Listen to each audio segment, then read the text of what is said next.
আসসালামু আলাইকুম। আজকে আমি সাবুদানার দুধ দিয়ে ভীষণ সুস্বাদু করে একটা ডেজার্ট বানিয়ে দেখাবো।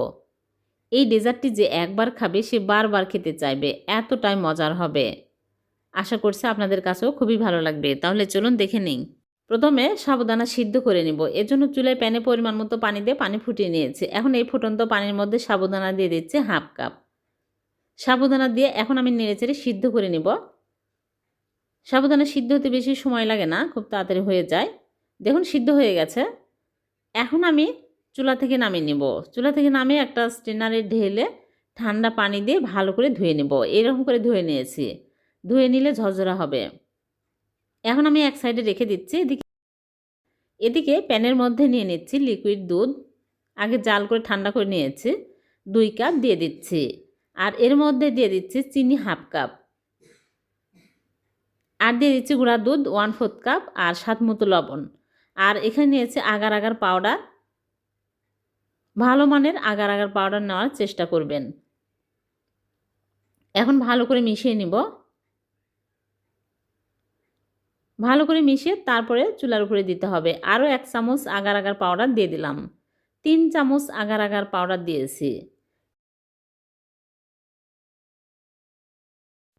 এখন দিয়ে দিচ্ছি সাবুদানা। সবগুলো দিয়ে ভালো করে মিশিয়ে নিব।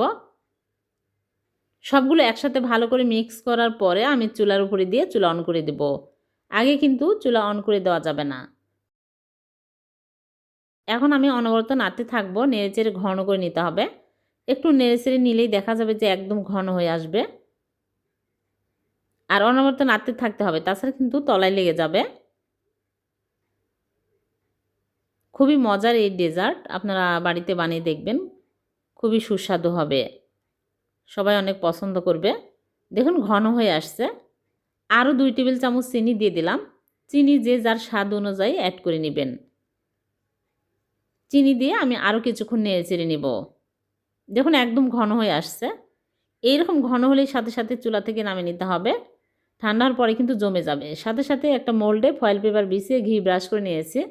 এর মধ্যে ঢেলে নিচ্ছি। সাথে সাথে ঢেলে নিতে হবে, তাছাড়া কিন্তু প্যানের মধ্যেই জমে যাবে। সবগুলো ঢেলে তারপরে আমি 10 মিনিট রেখে দেব। 10 মিনিট পরে আমি নরমাল ফ্রিজে রেখে দেব। ঠান্ডা হওয়ার পরে সেট হলে বের করে নিয়ে আসব। ফিরে আসলাম, ঠান্ডা হয়ে গেছে। নরমাল ফ্রিজ থেকে বের করে নিয়ে আসলাম। সেট হয়ে গেছে। এখন আমি সাইড দিয়ে একটু কেটে নেব, তাহলে খুব সহজে মোল্ড আউট হয়ে যাবে। এরকম করে একটু কেটে নিচ্ছি। তারপরে ঢেলে নিচ্ছি। দেখলেন তো কত সহজে হয়ে গেল সাবুদানা দুধ দিয়ে সুস্বাদু ডেজার্ট।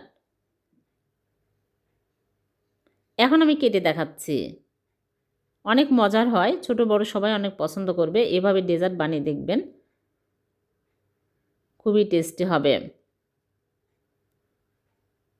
ভিডিওটি ভালো লাগলে লাইক কমেন্ট শেয়ার করতে ভুলবেন না। আবারও দেখা হবে এরকম নতুন কোনো রেসিপিতে। সে পর্যন্ত ভালো থাকবেন, সুস্থ থাকবেন। আল্লাহ হাফেজ।